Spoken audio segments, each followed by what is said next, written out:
The 6th of March, 1944. 25,000 feet over the approaches to Berlin. Vapor trails crosshatch a pale sky as the 8th Air Force drives in on the first full daylight strike against the German capital. Col Donald J. Blakeslee, commanding the 4th Fighter Group out of Debden, holds his P-51B steady on the step, external tanks slung under the wings. The chatter in his headset spikes, then tightens. Bomber divisions call their timing gates. Controllers pass bearings and heights. The long-range escort plan rehearsed on English hardstands and briefing maps at dawn is now a moving machine in hostile air. You hear the beat of the Merlin through a thin glove. The nose barely wobbles. A line of B-17 seconds and B-24 seconds stretches ahead the formation, shimmering under a high haze. The procedure is simple but unforgiving. Stay with the box. Detach only when a threat forms. Kill it. Climb back into position before the next swarm. The drop tanks buy time over the heartland. Discipline buys survival. Below, the radio beacons and ground stations across East Anglia and the continent close the gaps between sectors. In the control rooms, plots show raid tracks, fighter cover arcs and handover lines. The bomber stream must arrive on the initial point at the planned minute. The escorts must be there before the interceptors are. Blakeslee does not improvise a duel. He runs timing, geometry and energy.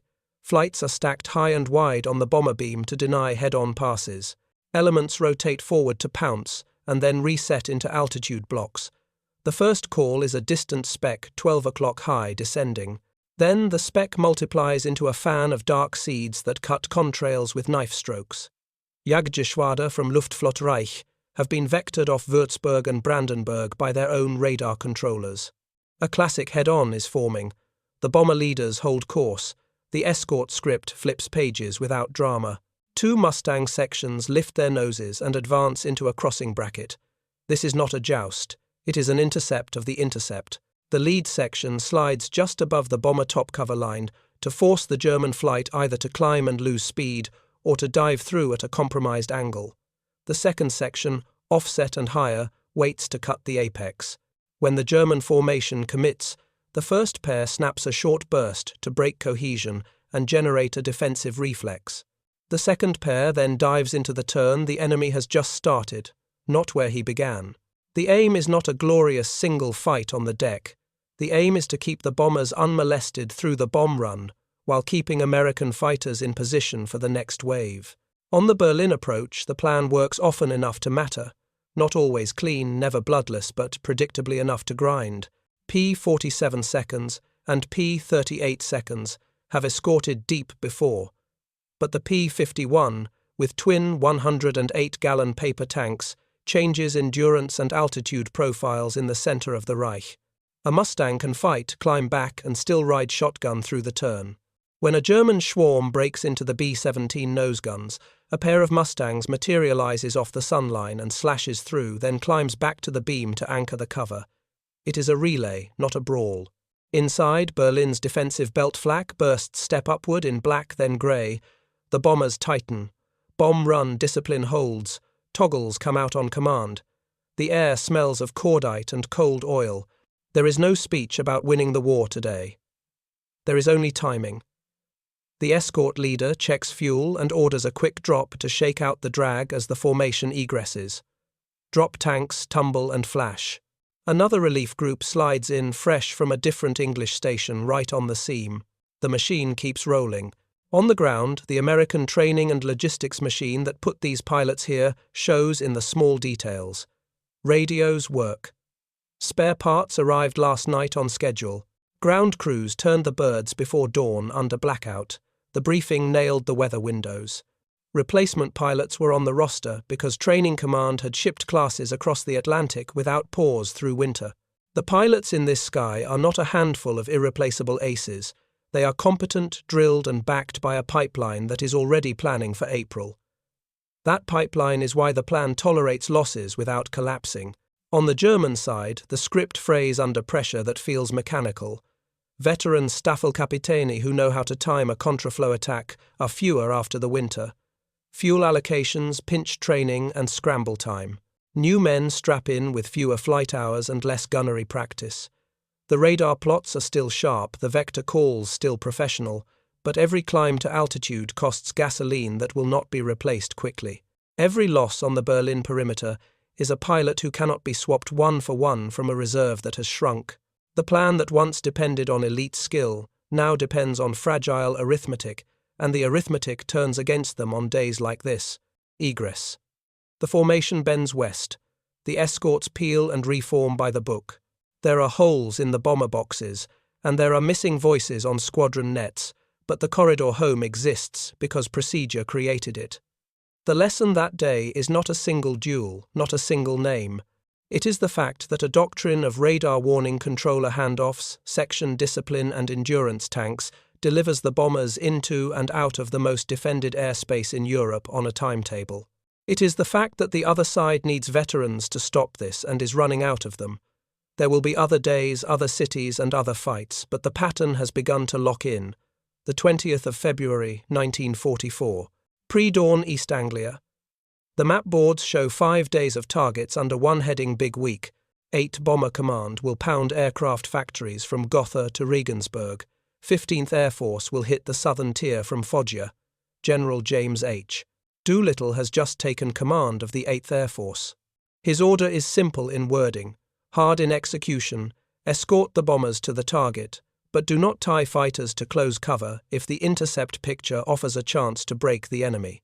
Kill German fighters in the air and on the climb, then get back on the beam before the next attack window. It is a procedural change, not a dual code.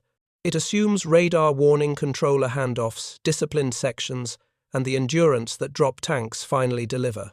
On day one, the radio nets are crowded but controlled.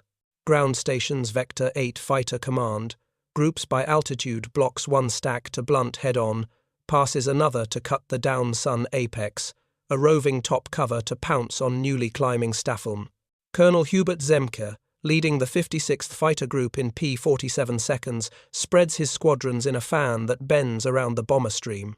The pattern later carries his name in American briefing talk, but the logic is already shared. Make the intercept costly before it forms, force breaks in cohesion, and never pull the whole escort mass off the stream. North to Gotha, south to Regensburg, the same clockwork repeats. When it breaks down, losses climb. When it holds, German formations do not get clean approach lanes. February 22. The Gotha mission. The weather is worse, contrails ladder, the sky and radar controllers in Germany step their interceptions with precision. P-51 groups from Debden, Leiston and Boxted lean forward at the handover lines and take the first cuts at climbing BF 109 seconds and FW 190 seconds. The drop tanks that looked like dead weight on hard stands at dawn now buy minutes when minutes mean position. A pair of Mustangs drops lights a burst to break a Keter, then climbs back into its slot before the next threat forms. It is not clean, but it is repeatable. February 24. Schweinfurt and Regensburg again. The bomber crews know the name Schweinfurt from 1943 and remember what a head-on pass through a box looks like. They also see something different now. Fighters that appear early leave and return at altitude in time for the next wave. After bomb release, the escorts go hunting per Doolittle's guidance, then rejoin to shepherd the egress. The rule is not abandon the bombers. The rule is attack to disorganize and to drain the Luftwaffe, and then get back into position before the next planned intercept gate. Discipline, plot altitude, fuel. No speech about a duel. A schedule instead. By the close of February 25, the ledger is public. German factories have been hit hard. American losses are heavy but sustainable. Luftwaffe pilot losses are heavy and not sustainable. The fine print behind those totals is the story of the title. United States Training Command in 1943 and early 1944 pushed a rising flow of replacement pilots across the Atlantic. Ground echelons kept spares, engines, radios and tires coming into muddy dispersals. VIII Fighter Command staff refined rendezvous windows by sector so that handoffs covered the long ingress and longer egress. In effect, the United States fused radar warning, ground control section drills, and a logistics pipeline into a doctrine that the average pilot could execute on a cold, noisy day. Skill mattered, but the system made skill repeatable and survivable. Spring 1000. 944, extends the logic deeper into the Reich. March 6 is the first full daylight strike on Berlin. The bombers endure flak belts and multiple intercept attempts. The escorts blunt head-ons, rake climb-outs, and keep altitude blocks intact. March 8 returns to Berlin.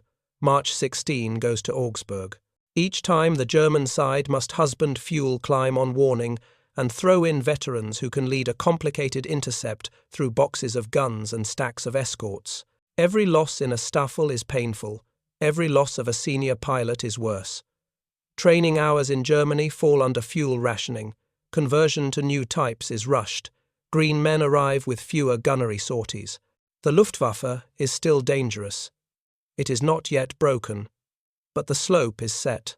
In April and May, as P-51, groups multiply and P-47 units stretch range with larger tanks. The escorts carve out windows around the bomber stream and then sweep airfields on return legs when ordered. The message traffic that morning sounds unemotional: altitudes, bearings, times. The effect down the chain is cumulative. Replacement pools do not refill. Ground instructors in Germany cannot conjure fuel that is already scarce. Jagdgeschwader rotate, merge, or stand down with too few leaders.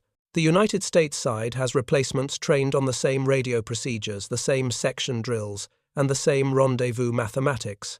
The German side has courage and experience concentrated in fewer men, and the arithmetic is turning. June adds the invasion corridor. IX Tactical Air Command, 2nd Tactical Air Force, and Allied naval and ground radar control fighters in a denser mesh over the Channel and the lodgement in Normandy. GCI posts in southern England, coastal pickets and mobile controllers in France pass vectors that keep P-47 seconds, P-38 seconds, P-51 seconds, and Spitfires on tasking cycles. Beachhead cover bridge interdiction, armoured column, Overwatch. The doctrine looks like the Berlin missions, but on a compressed map. It is still timing and geometry, not a heroized duel.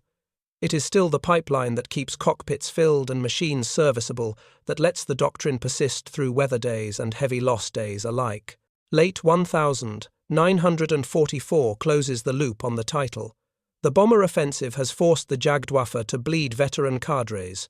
Fuel scarcity has turned training into a thin-line item. In the Ardennes, the Luftwaffe tries one violent throw to reset the board. On the 1st of January 1945, Operation Bodenplatte sends fighters at Allied forward airfields at dawn. Damage on the ground is real. Allied fighters and transports burn on dispersals from Asch to Ofoven, but the cost is catastrophic to Germany. Skilled pilots lost in quantity that cannot be replaced in January 1945, often to flak or navigation mistakes. Within days, Allied air power is back on station over the Bulge, while the Jagdwaffe is not. The sky over the supply corridors stays open because the doctrine was never a single blow. It was a rhythm the United States could keep, and Germany could not. The scene that opened this section repeats in dozens of logs rather than in one legend. A specific date, a specific altitude, a specific unit, the same checklist. Tanks on, tanks off, bracket, cut, climb. Rejoin at the seam, land, refuel, rearm, repeat tomorrow.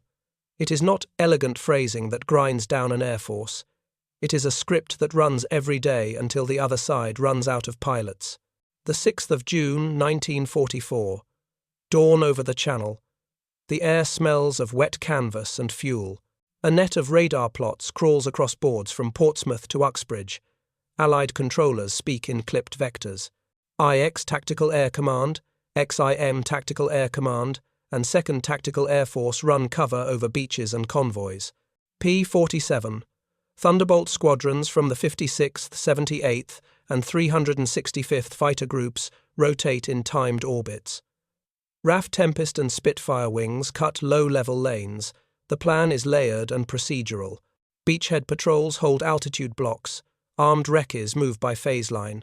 When a German formation lifts off from Concarpiquet or Évreux, a coastal GCI post catches the climb and passes a bearing.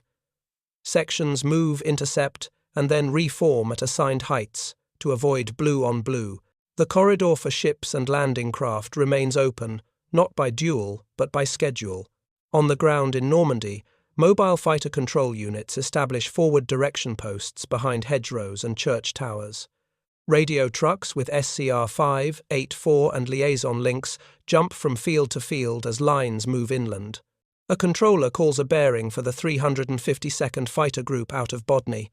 Blue-nosed Mustangs slide off the beam and push toward a break-in cloud. A staffel of 190 seconds from Jagdgeschwader, 2 tries are cut on a smoke-marked bridge near Saint-Lô. The American section appears out of sun and angle fires short and climbs back into the block before the next assignment. It looks mechanical because it is mechanical. The handoff back to the net happens without drama. Another vector arrives. Another section moves. July 1944 brings a new kind of attrition for the other side. 8th Air Force and 15th Air Force intensify strikes on synthetic fuel plants and refineries, Luna-Meersburg, Berlin-Bruchsploesti. On June 12, the 15th hits Ploesti heavily again. On June 21, the 8th pounds Ruhland and the Leipzig complex. In August, the 8th returns to Leuna and Lutzkendorf. Each raid prints numbers in communiques, but the effect has a second line: fewer training hours for replacement pilots in Germany, fewer flight hours on type before combat, fewer gunnery passes. When a commandeur complains about green men, he is not speaking in metaphor. The arithmetic shows up in squadron logs: fewer hours, more accidents, more navigational errors. Still the same orders to climb and intercept. September 17 to the 25th of September 1944. Operation Market Garden. Airborne corridors run from the Belgian border to the Lower Rhine. The air tasking is dense. IX TAC and 2nd TAF must protect slow C-47 columns with gliders strung behind. German units launch desperate scrambles from Twente, Gilserigen and Dielen. Some intercepts sting. Pilots from Jagdgeschwader 3 and Jagdgeschwader 11 pick off stragglers, but the mesh holds. RAF ground controllers and USAAF controllers run a rhythm of top cover, close escort, and sweep. The skill that matters is not an ace's reflex. It is section discipline under a controller's voice that keeps boxes of transports alive long enough to drop paratroopers and tow gliders to release points. Autumn on the continent hardens the supply lanes. 9th Air Force P-47 and P-38 groups fly armed wreckers that become routine interdiction. Bridges at Koblenz and Trier. Marshalling yards at Cologne and Koblenz again. Every time a German formation lifts to challenge a radar plot, hands the picture to a mobile controller who hands it to a section leader already drilled in bracket-cut climb. The same page turns. The same voice calls angels. 20 vector 080. The engagement runs for seconds.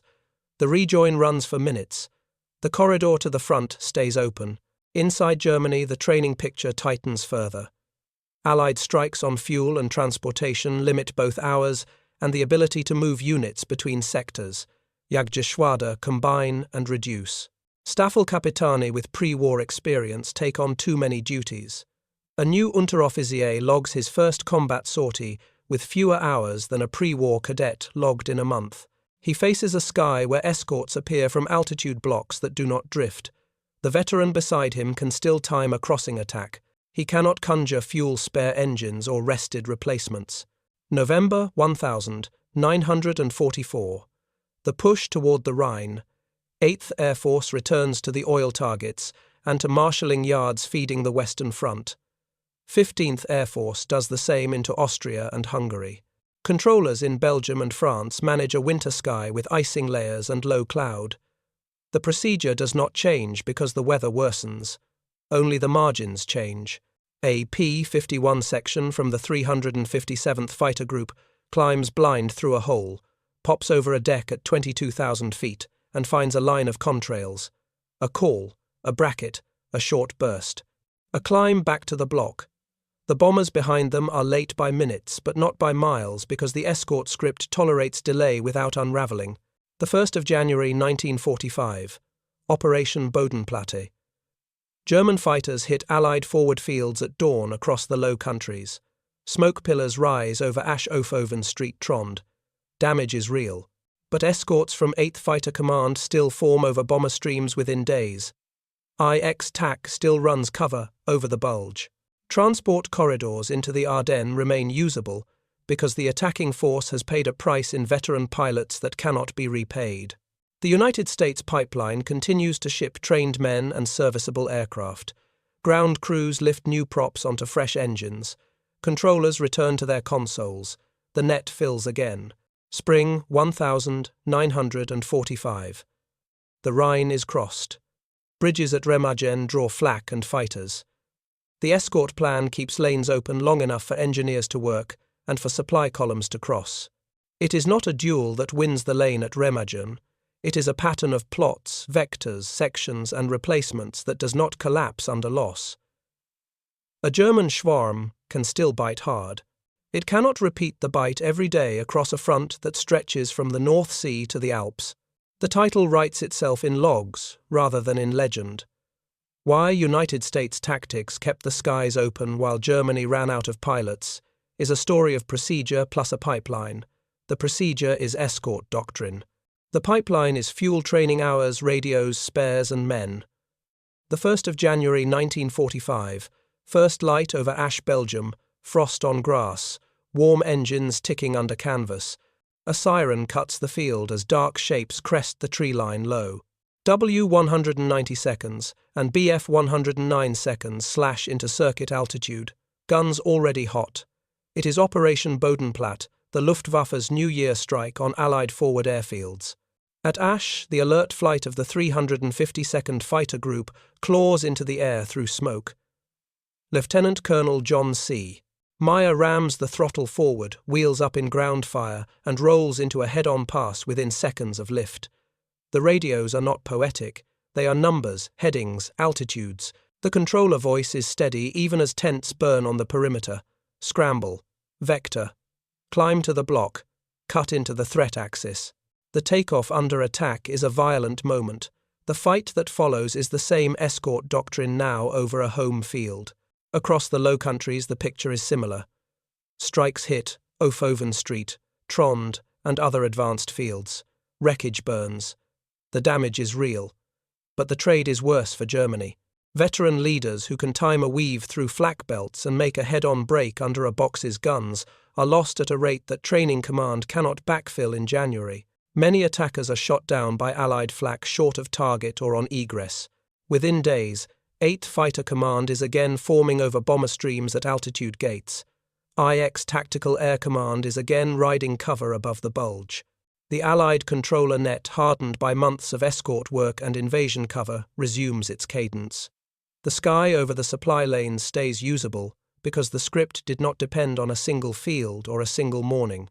It depended on a pipeline, and that pipeline still runs. February 1945 presses the arithmetic further. The oil campaign continues, but the focus broadens to transportation. On widespread days, marshalling yards and junctions from the Ruhr to central Germany shake under medium and heavy strikes. The intention is plain: deny the Luftwaffe fuel and training hours, and then deny it the rail capacity to shuffle units or spares between threatened sectors. Each successful raid is less visible than a duel, but more decisive. Replacement pilots in German fighter units arrive with fewer hours on type, fewer gunnery passes, and thinner instrument practice. A Staffelkapitan with pre-war depth now instructs, flies, plans, and fills paperwork because the middle layer of experience is gone. When his Schwarm climbs on a controller vector, he is skilled. The men to his left and right are brave. The fuel in their tanks and the hours in their logbooks are limited. The 7th of March 1945. Remagen on the Rhine. The Ludendorff Bridge stands where engineers expected demolition. United States Army patrols reach it intact. The crossing begins and draws fire from every gun the enemy can range on the span. Luftwaffe formations launch repeated attempts to collapse the bridge with bombs and glide weapons. IX Tactical Air Command under Maj Gen Elwood R Quesada layers cover above pontoon approaches and ferries. P-47 and P-51 sections cycle through altitude blocks while controllers in vans work the traffic picture with radios warmed by generator hum. The task is not to win a theatrical duel above a famous bridge, The task is to keep enough sky open hour by hour for engineers to strengthen the span, for artillery to move, for trucks to roll. Bracket, cut, climb, rejoin. Fuel check. Relief section arrives on the seam. Repeat. The fighter roster tells the same story in miniature. The 357th Fighter Group's Mustangs climb to a contrail line and break an inbound element before it can align a glide path. Thunderbolts from a 9th Air Force group drop through haze to bounce a low approach aimed at ferry slips. RAF Tempest wings hunting for low raiders patrol parallel to the river. Each unit moves by procedure, not by improvisation. The bridge takes hits and strains under traffic. The lanes above it remain workable because the escort doctrine translates to a fixed point, defense early detection, layered cover, disciplined section attacks that disorganize rather than chase glory, and constant scheduled relief. March into April sees the Ruhr pocket tightening. Rail yards at Hamm-Duisburg and Essen are struck to keep pressure on movement. When German formations do appear, they are often smaller, led by a few veterans with a file of green pilots. They are still dangerous. They are no longer numerous, and they are no longer backed by an elastic infrastructure. Allied controllers monitor thinner intercept plots. Allied pilots arrive with standard radios, standard rendezvous, math and maintenance that still swaps a tired engine for a fresh one by the next dawn. A United States ground crew chief at a muddy strip in France signs off a magneto test and a hydraulic line replacement, while the crew in the next revetment patches a flak cut in a fuel line. The system that makes a morning briefing possible tomorrow is the same system that empties German flight lines over weeks. April 1945 reduces the defensive lattice further. 8th Air Force hits fuel and communications targets that remain, and escorts sweep with less opposition. 15th Air Force closes transport nodes south of the Danube. The tactical air forces fly columns and bridge cover for river crossings eastward. When contacts appear, they are intercepted by the same book bracket from altitude short burst to break cohesion, climbing rejoin to assigned block immediate report to controller. After action notes read like checklists. The most common phrase is not a speech, it is a time. Wheels up, handoff at a sector line, contact at an altitude, brake, splash, rejoin. Fuel state, land. The last weeks are anticlimax in tactical terms and tragedy in human ones. A few last sharp fights flare over airfields and bridges. Many scrambles find empty sky. What remains of the Luftwaffe is spread too thin across too many demands. The reason is not one miracle machine or one genius ace on the United States side. The reason is the fusion of radar warning controller, guidance section, discipline, long-range fuel, steady training, and reliable maintenance into a script that an average pilot can execute day after day. The other side needed a deep bench of veterans and a stable fuel bill to beat that script. By spring 1945, it has neither. The corridor idea that began with escorts over the Reich and matured over Normandy and the Ardennes ends at the river lines of a collapsing Germany. Convoys roll, bridges hold, columns cross. The sky is not empty, but the open lanes are routine. That is the point. Procedure made dominance a habit, and habit wrote the end of the story in unit diaries rather than in one last duel. November 1944. Bodney, East Anglia. Dawn frost on pierced steel planking. A line chief drags a gloved hand along a P-51D cowling and feels grit from yesterday's flak. The crew has swapped a magneto topped the glycol and safety-wired new plugs. A replacement pilot steps from a truck with a kit bag and a briefing packet that looks like everyone else's briefing packet. He has flown the route work at stateside fields, stepped through formation and gunnery crossed the Atlantic in a movement flow that did not stop for weather, unless weather truly closed it. His radio procedure is drilled. His section cues are drilled. His job is to fit into a script that has been refined since winter. Across the channel, a German replacement straps into a Bf 109 with fewer hours on type than his Staffelkapitan wants. His instructor had good advice. His logbook did not have the fuel to turn that advice into reflex. The morning tasking runs like a ledger. Escort altitudes, handover times, sweep legs on egress. VIII Fighter Command groups rotate by plan. IX Tactical Air Command holds blocks over river crossings and depots. Ground-controlled interception posts in England track outbound formations until they tip below range, then field vans in France pick up the picture.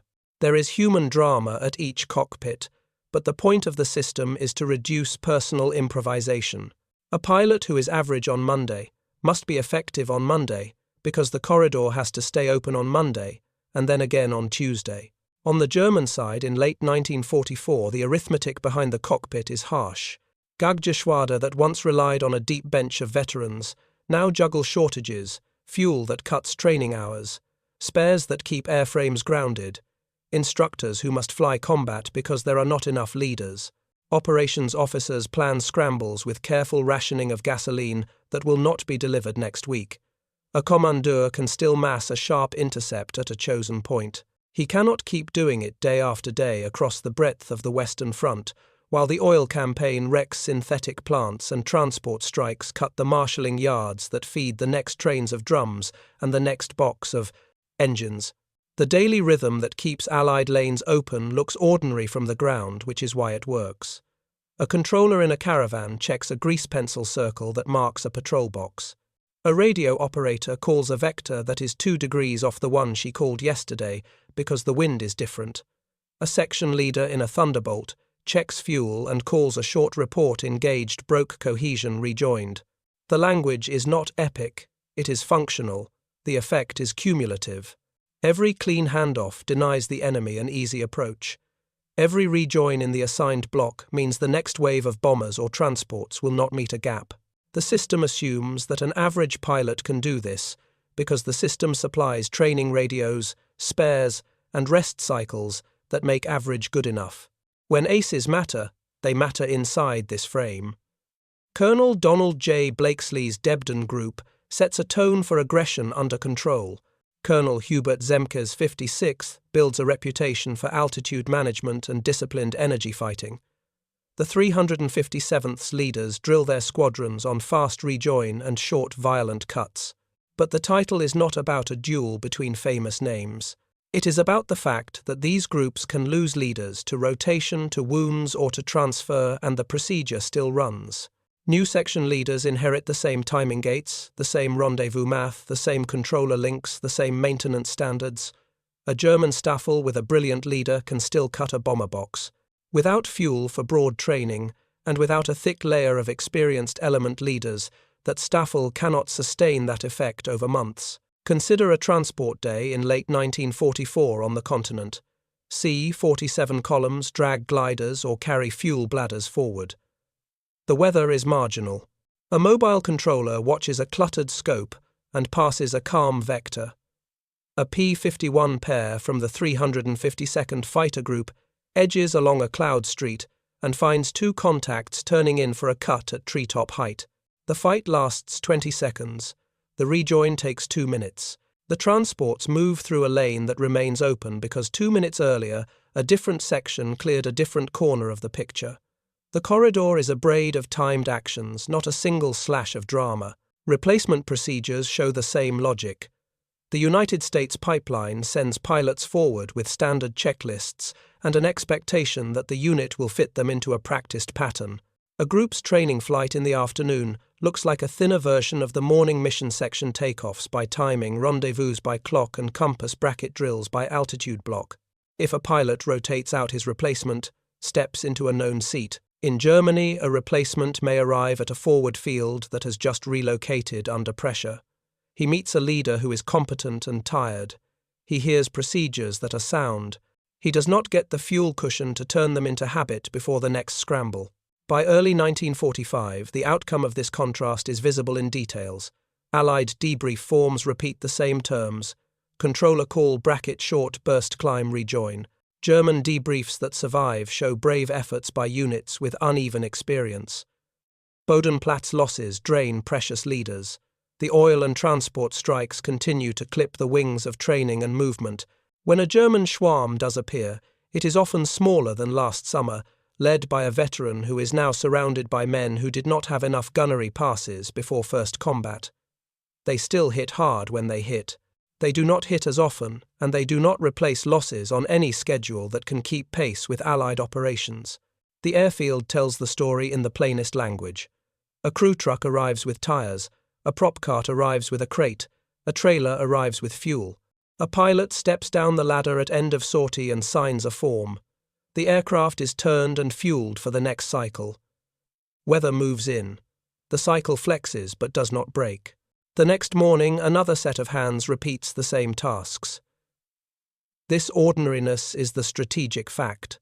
Procedure training, radios, spares, and fuel make the lanes predictable.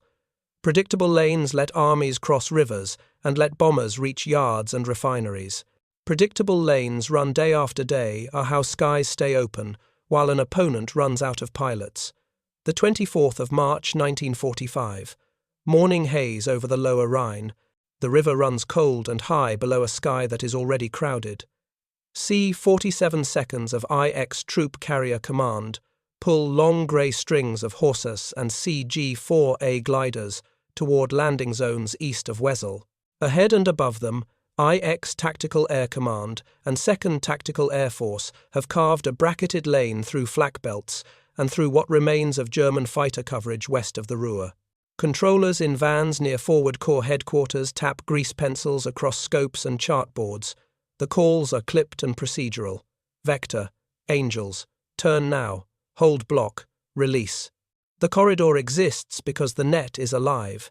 At medium altitude, P-47 Thunderbolts from the 365th Fighter Group slide in and out of timed orbits that sit astride the transport streams like shoulders. The 354th Fighter Group, a Mustang outfit under IX TAC, carries higher cover and watches for contrails knifing down through the thin blue. RAF Tempest wings prowl lower, fast and heavy, hunting for FAVU 190 seconds that might sneak in under the glare. Nothing in the plan relies on a dramatic duel.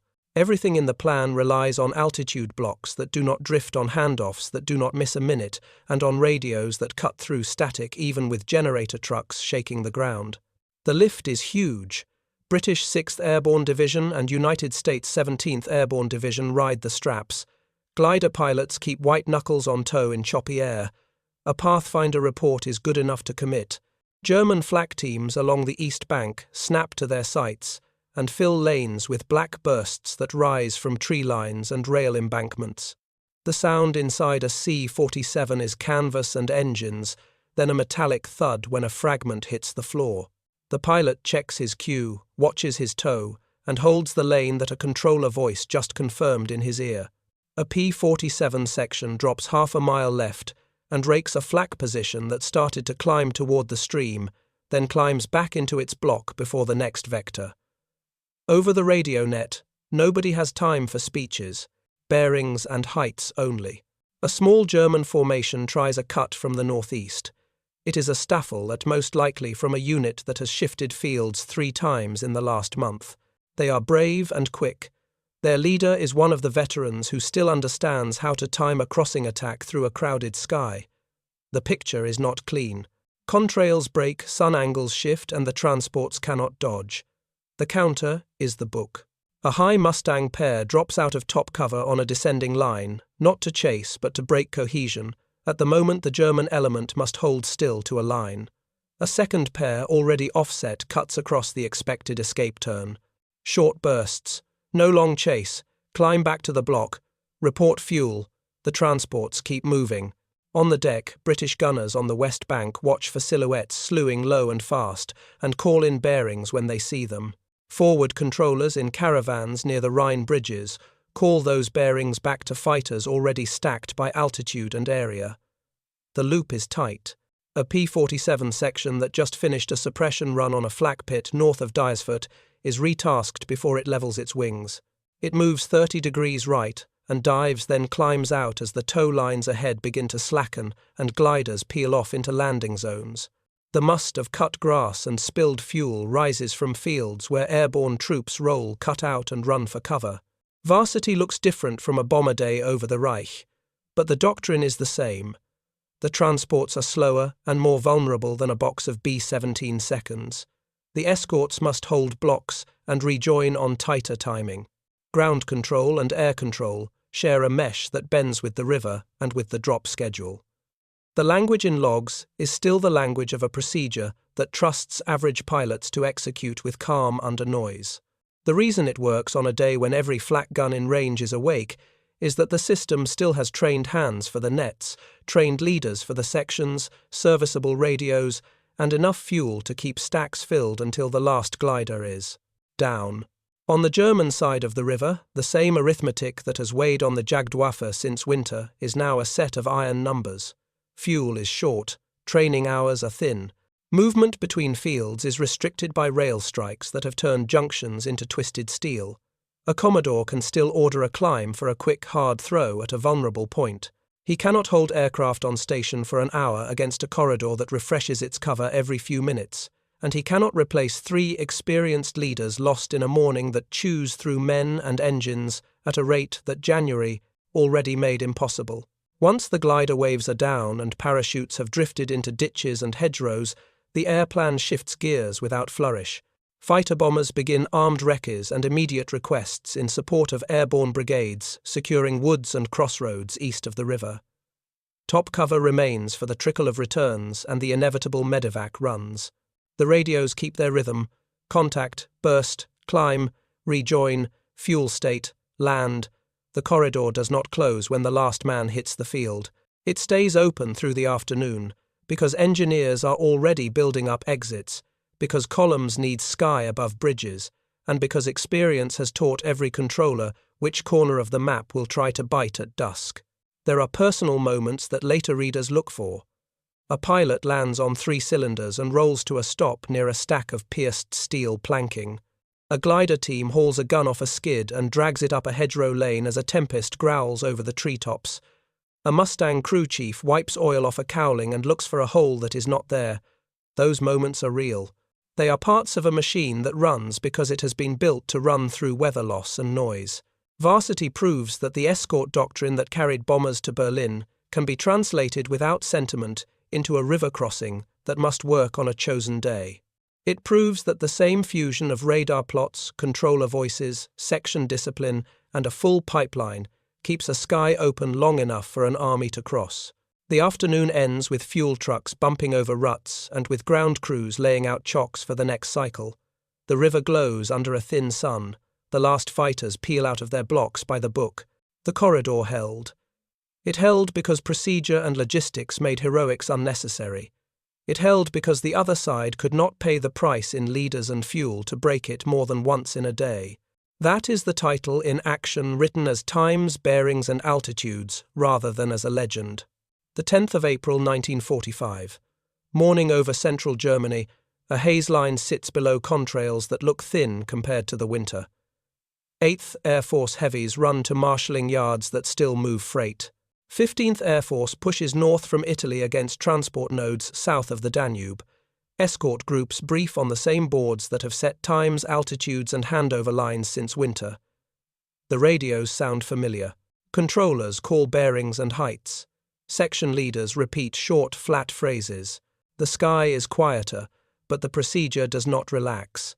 The lanes must remain open until the last bridges are crossed and the last columns are fueled from forward depots. On one of those escort days, a 357th Fighter Group section climbs through a gap in cloud and sees a small formation turning for a cut. The leader is probably a veteran. The men on his wings are likely not. The counters are the same as they were in February 1944 and June 1944, bracket short burst, to break cohesion, climb back to the assigned block report fuel. The Mustangs return to altitude while the bombers swing to an initial point that has been flown so often that the crew chiefs could draw it on a mess table. The scene is not a duel. It is the last page in a script that still runs. Logs on the German side in April record moves that read like triage. Jagdgeschwader change fields frequently.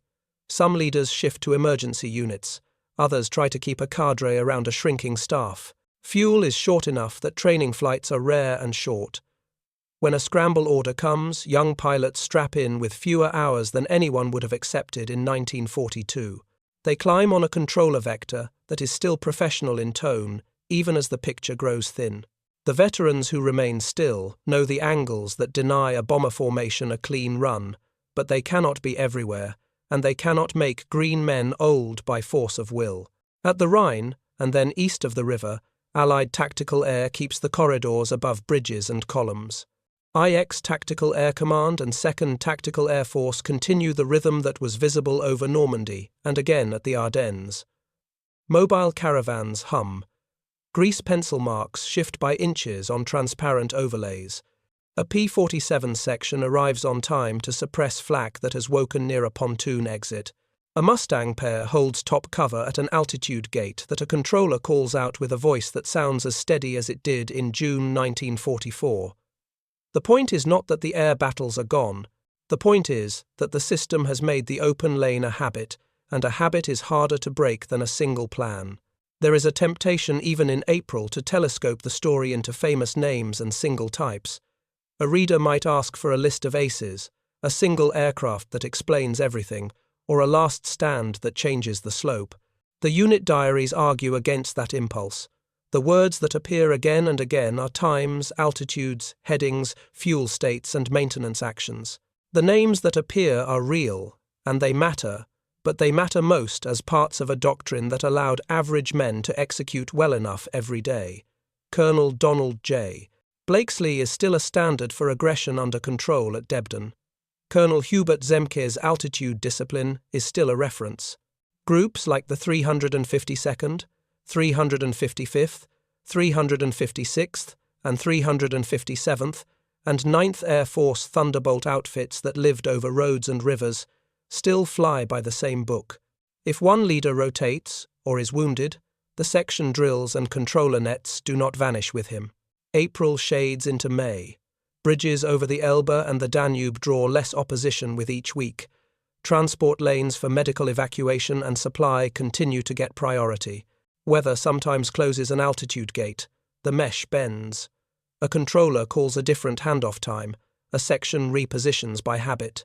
A ground crew chief signs off a change of tire and a patch to a coolant line that a fragment nicked. The next morning the cycle repeats. The sky is still populated by enemies who can hurt you. It is no longer a sky that can be closed on schedule against escorts who live by a calendar and a clock. The last sharp fights come as the front breaks rivers and turns junctions that have mattered since autumn into backlots. A few German units catch transports or stragglers and hit hard because courage and craft do not vanish. The effect is local. The result does not scale. The Jagdwaffe has veterans who still make clean, dangerous runs. It does not have the fuel, the spares, or the layered leadership to do it across all corridors for many days in a row. The reason is printed in the ledger that Allied staff officers and German operations officers on different sides of a war both understand. United States fighter doctrine fuses radar warning, ground control, disciplined section tactics, and long-range fuel with a training and logistics pipeline that keeps the average pilot effective on a cold, noisy day. Germany by 1944 and 1945 cannot keep veterans in seats, cannot give replacements enough hours, and cannot maintain the rail and fuel bills that would restore elasticity. The 7th of May 1945. European war formalities resolve. Some fighters fly last sorties on escort and armed reconnaissance until orders stop them. The airfields that carried the story show the truth in their ordinary clutter. Chocks in stacks, tow bars on grass, spare engines under tarps, a maintenance log signed at dusk, a controller board wiped clean. The diaries are full of numbers. The numbers taken together explain the title, Why United States Tactics Kept the Skies Open While Germany Ran Out of Pilots is not a romance. It is a chronology of a script that outlived aces, because the script had fuel spares, radios, training hours, and a deep bench, and because that script told pilots exactly where to be, when to be there, how to fight for seconds, and how to rejoin. For the next gate. The other side needed veterans and gasoline to meet that clock. By the end, it had too little of both. The last line belongs to the process, not to a speech. Controllers power down sets. Ground crews pull covers over cowlings. Pilots sign last forms and look at airplanes that will not fly combat tomorrow. The sky is still there, grey and high. The open lanes did not come from a single duel. They came from a procedure that became a habit, and from a habit that the other side could not break often enough, or long enough, to change the outcome.